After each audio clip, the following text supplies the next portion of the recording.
Hey TikTok. So if for those of you who watched my me making this yogurt yesterday, I'm gonna start the process of turning this yogurt into cheese. So if you didn't see how I made the yogurt, you can always go into my profile and watch that video. But this is what I was making the yogurt for. So what you're gonna need is cheesecloth. I've got a little colander that the cheesecloth is sitting in, and a little bowl here. And then of course your yogurt. Whatever seasonings you like. I'm going lazy today and I'm just using a pre-mixed set of seasoning here. And then you're going to need some olive oil.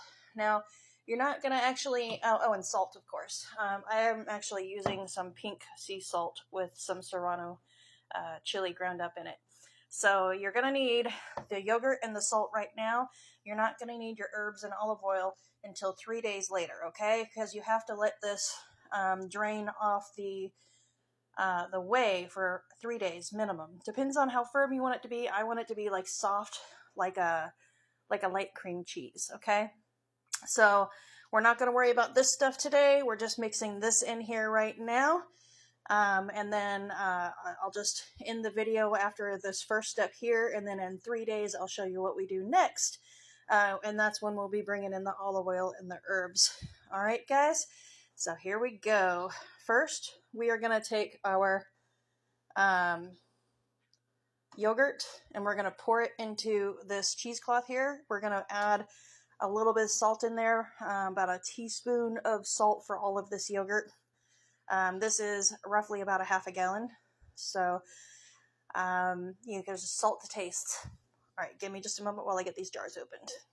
Okay, I got the first big jar in here. You can see how creamy this is. This actually turned out really well. I'm happy with it. So I'm going to go ahead and get the rest of it poured in here. Actually, I think I'm going to put the salt in here first, and then we'll get the rest of it poured in so I can stir it in and mix it in really well. Give me a moment. Okay.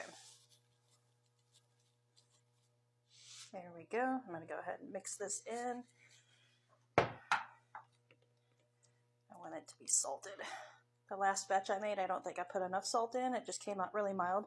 By the way, don't throw away the whey because it's actually really good to add to different things because it has a beneficial bacteria that's really good for your gut.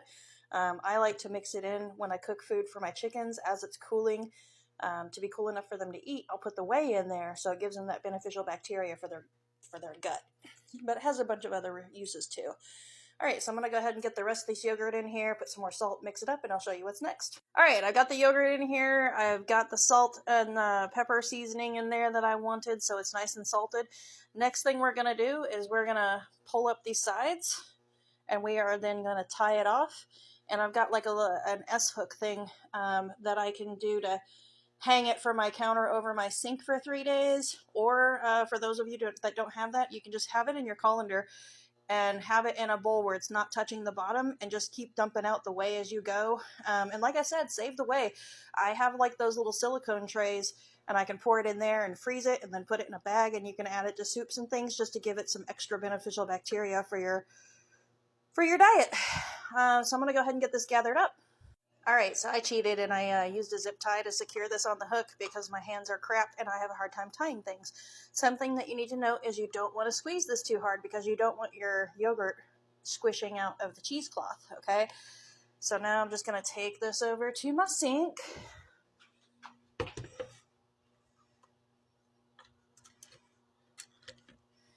I'm just going to hang it on the door. And I can set my bowl under it while it's dripping. It's going to drip the most in the first couple of hours. Sorry. So you see I just got it dripping in there. It's going to drip the most in the first couple of hours there. And then it slows down over time. So we're going to keep that hanging for 3 days minimum. And when you open it up, it's going to be a nice soft cheese. And then I use a melon baller to put it into balls. And then we're going to layer the jar with herbs and cheese balls, and then we fill it with the olive oil, and that's just going to preserve it. So that is the end of this part of the video. When I get to the point where I can ball it into cheese, I will make the next video. So if you want to see how to do that, please follow me for the next video.